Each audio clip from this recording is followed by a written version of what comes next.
자, 여러분 안녕하십니까. 다섯 번째 패턴으로 가보겠습니다. 다섯 번째가 되겠습니다. 자, 다섯 번째 CJ17 확인하자. 지금 현재 문제 출제 시험은 CJ 문제를 상당히 아주 잘 내고 있습니다.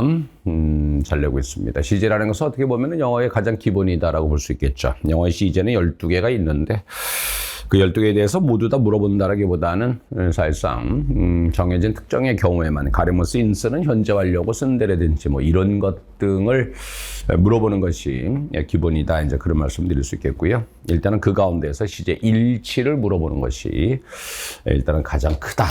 라는 겁니다. 우선 뭐 CJ 일치라는 것은 요거 아니겠습니까? 우리가 주어 동사 있고 이렇게 되겠죠. 우리가 이제 주어 동사라는 것은 얼마든지 반복될 수가 있죠. 물론 이제 아시는 것처럼 하나만 내버려 두고 나머지에는 접속사를 붙여버리죠. 그래놓고 여기서 우리는 주절, 요걸 종속절 이렇게 얘기를 하자.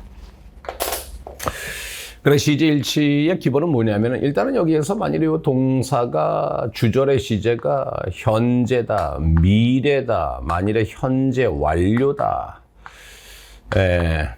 이러면은 요 종속절의 시제는 자유입니다. 아까 말씀드린 것처럼 영어의 시제는 12개라고 말씀드렸었는데요. 그러니까 주절의 시제가 현재나 그리고 미래, 현재 완료일 때는 종속절의 시제는 12개 아무거나 쓰셔도 관계는 없습니다. CJ17라는 것은 우리가 주절의 시제에 따라서 종속절의 시제가 제약을 받는 것을 가리키는 건데요.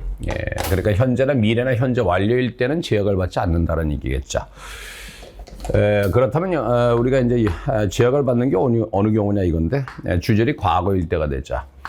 주절이 과거일 때는 종속절의 시제가 과거 아니면 과거 완료라는 이런 제약을 받죠. 그러니까 이거는 현재 관련 시제는 절대로 나올 수가 없는 거겠죠. 그죠? 이것이 바로 CJ 일치의 가장 기본이 되겠습니다. 그래서 주절이 과거면은 종속절도 과거 또는 과거 완료 이런 식이 돼버리겠죠. 바로 요겁니다. 그래서 요것이 CJ 일치가 되는 것이고요. 근데 예외적으로 우리가 이제 그 주절의 시제에 관계없이 항상 우리가 현재를 써야 될 때가 있죠. 항상 현재를 써야 될 경우, 요게 바로 뭐가 돼버리느냐. 여러분들 제가 이제 말씀드리는 거 있죠. 보편적 사실이라는 거. 여러분들은 뭐 불변의 진리, 뭐 현재 습관, 뭐 이런 것을 얘기를 하고 있습니다만은 저는 보편적으로 우리가 인정할 수 있는 사실, 이 경우가 여기에 해당된다라고 볼 수 있겠습니다. 그리고 반드시 과거, 즉 다시 얘기해서 과거 완료를 쓰지 않는 것이 있죠. 그것은 역사적 사실, 이렇게 되겠습니다. 역사적 사실. 그래서 역사적 사실은 반드시 과거를 쓰는 것입니다. 바로 그거를 조심하셔야 되겠다. 그래서 이 두 개는 또 예외적으로 여러분들이 생각해 주시면 좋겠다라고 말씀드리겠습니다. 자, 이것이 CJ 일치의 기본이 되는 것이고요. 그래서 거기서 첫 번째 설명드린 거고요. 두 번째는 왼절이 과거일 때입니다. 이건 또 이렇게 별도의 개념으로 좀 보셔야 돼요. 그러니까 왼절이 거기서 부사절입니다. 왼절이 부사절이고 그 속에 과거가 담겼을 때. 그러니까 다시 얘기해서 우리가 왼절이 과거다. 왼절이 바로 부사절이고 그 속이 과거다. 이 말은 무슨 얘기냐면 기준 시점을 과거로 줬다는 얘기입니다. 기준 시점을 과거로 줬다는 겁니다. 그래 뭐뭐 했을 때, 내가 태어났을 때, 뭐 내가 대학을 졸업했을 때, 다 전부 다 과거 사실 아닙니까? 그러면 그때, 즉 태어났을 때 또는 대학을 졸업했을 때라는 그런 과거 시점을 기준으로 주다 보니까 주절도 과거를 담을 수밖에 없죠. 물론 과거 관련 들어가면 됩니다. 과거든 과거 진행이든 과거 완료든 과거 완료 진행이든 이것은 관계가 없을 겁니다. 기억하실 것은 여기는 절대로 현재를 쓴다든지 아니면 현재 완료를 쓴다든지 해서 현재 관련 시제를 주시면 안 되겠다. 이 말씀 드리겠습니다. 이 원칙은 while에도 적용이 됩니다. while에도 적용되니까요. 저것도 같이 기억해 주기를 바라겠습니다. 자, 두 번째 말씀이었고요. 그 다음 before절이 과거일 때 주절은 과거나 과거 완료가 된다. 이렇게 돼버립니다. 그러니까 before절이 과거다. 그러니까 과거 이전이라는 얘기잖아요. 그죠? before가 전이라는 얘기니까. 그럼 과거 이전이니까 원래는 과거 완료를 써야 되겠죠. 그죠? 근데 현대 영어에서는 비포질이 과거일 때 주절에 과거 완료를 써야 할 경우라도 현대 영어에서 그냥 과거를 쓰는 것이 기본입니다. 요것도 마찬가지로 현재 관련, 특히나 현재 완료를 쓰지 않도록 한다. 요 점에 조심하시면 될 것이다. 그 다음 이후에 절이 있을 때 요거는 의미상으로 결정하셔야 됩니다. 그러니까 이후에 절이 있을 때 이건 뭐 기출 때문에 제가 말씀드립니다만은 그러니까 이후에 절이 있을 때도 여러분들은 좀 시제를 좀 신경 써야 되지 않을까. 바로 그것을 말씀드리는 겁니다. 이것은 잠시 뒤에 문제를 보면서 말씀드립니다. 그러니까 이후의 절이 무조건 과거라고 해서 주절도 반드시 과거다 뭐 이렇게 하는 것이 아니라 의미상으로 여러분들이 결정을 해줘야 되겠다라는 말씀을 드립니다. 이것은 의미상으로 결정될 것이다. 네, 이렇게 해서 말입니다. 그 다음에 시제일지 이외 좀 아까 말씀드렸죠. 역사적 사실은 항상 과거되고요. 불변의 진리나 보편적 사실은 항상 현재가 되고 있다. 이렇게 말씀드립니다.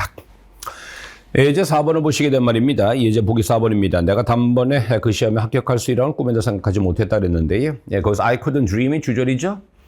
그죠? 데디아가 종속절이죠. 근데 could가 과거죠.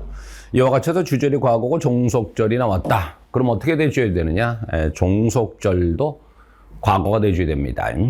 그런데 am이라고 해서 현재가 돼버렸죠. 네, 그래서 틀렸다라는 것이 돼버립니다. 바로 이것이 시제일지의 가장 기본이 되는 것이고요. 나올 가능성 상당히 높습니다. 특히 우리가 이제 뭡니까 출제 기조가 좀 전환될 것이다라고 얘기를 하고 있습니다만은 이 문법은 거의 100% 시험 문제 나올 가능성이 높다라는 것을 여러분이 알아주셨으면 좋겠습니다. 이 문제는 상당히 좀 어렵죠. 미 해군이 건넸다 그랬습니다. 핸드오버죠. 리비아 당국의 말입니다. 토요일의 말입니다. 뭘 넘겼습니까? 유조 탱크죠. 유조선이 되겠죠. 유조선을 말입니다. 어떤 유조선입니까? 이렇게 되겠죠. 바로 원유를 싣고 있는이 되겠습니다. 근데 그 원유는 또 어떻게 된 겁니까? 선적되어 진 거죠. 바로 항구에서 말입니다. 이렇게 됐습니다. 장악된 항구입니다. 무장반군에 의해서 말이죠. 무장반군에 의해서. 그 무장반군은 바로 뭡니까? 트리폴리 정부에 대항하는 그런 무장반군에 의해서 장악되어진 항구에서 선적되어진 원유를 싣고 있는 유조선을 바로 뭐 했다? 바로 넘겨주었다. 어디로? 리비아 당국에 넘겨주었다. 이렇게 돼버렸습니다. 여기서 핸드오버의 목적어는 오일 탱크가 됩니다. 이것이 중간에 껴들어간 거죠. 이렇게 해서 말입니다. 이렇게 보시면 되겠습니다. 자, 그럼 여기에서 항구에서 선적된 바로 뭡니까? 원유를 싣고 있는 유조선을 리비아 당국에 넘겼다. 그럼 선적된 게 먼저냐, 넘겨준 게 먼저냐를 얘기입니다. 너무나도 당연하게 선적된 것이 먼저겠죠. 그럼 여기서 건네준 것은 과거가 되는 것이니까 이것은 과거보다 하나 앞선 과거 완료가 돼줘야 되겠죠. 그래서 was가 아니라 had been 이렇게 돼줘야 되겠습니다. 바로 이겁니다. 네, 이런 방식으로 낼 가능성도 상당히 높습니다. 상당히 높습니다. 지금 문제 출제의 기조를 놓고 보면은 지문을 주고서 바로 문법을 묻는 그러한 예시를 지금 계속해서 보여주고 있다는 말입니다. 보시는 것처럼 지금 이것은 문장에 대한 분석도 해줘야 되고 해석도 어느 정도 해줘야 되고 그리고 논리적 사고도 해줘야 되고 이러다 보니까 이런 방식의 문제가 제시될 가능성이 상당히 높다.